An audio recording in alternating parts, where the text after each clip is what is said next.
Hello friends. So pregnancy confirm అవ్వకపోవడానికి మనం రకరకాల ప్రాబ్లమ్స్ చూస్తాము. అందులో ఇంపార్టెంట్ ప్రాబ్లమ్స్ యూట్రస్ లో కంతులు అనమాట. ఈ యూట్రస్ లో కంతులు అనేవి కూడా మనకు రెండు రకాలుగా ఉంటాయి. యూట్రస్ లో మసిల్లో ఉన్న కంతుల్ని మనం ఫైబ్రాయిడ్స్ అంటాము. అది కాకుండా గర్భసంచి పొరలోనే ఉంటే దాన్ని ఎండోమెట్రియల్ పాలిప్స్ అంటాము.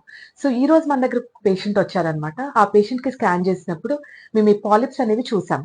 అది ఎలా ఉంటుంది స్కాన్ లో అనేది చూద్దాం.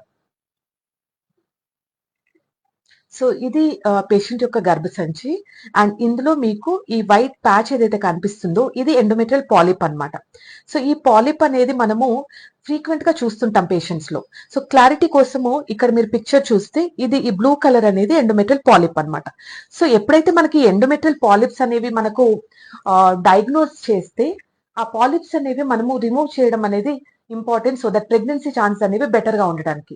అయితే ఇంపార్టెంట్ థింగ్ గుర్తుపెట్టుకోవాల్సింది ఆ పాలిప్ అనేది ఏ లొకేషన్ లో ఉంది, ఎంత సైజ్ ఉంది. Depending on the size and location polyps అనేవి రిమూవ్ చేయబడతాయి.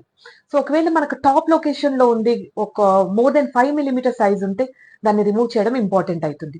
అయితే రిమూవల్ కూడా చాలా చిన్న ప్రొసీజర్ ఉంటుంది. హిస్ట్రోస్కోపీ అనే చిన్న కెమెరా ద్వారా మనము ఎక్కడుందో ఆ పాలిప్ అనేది చెక్ చేసుకొని చిన్న సిజర్స్ ద్వారా అదే డే కేర్ ప్రొసీజర్ చేసుకోవచ్చు అనమాట. Thank you.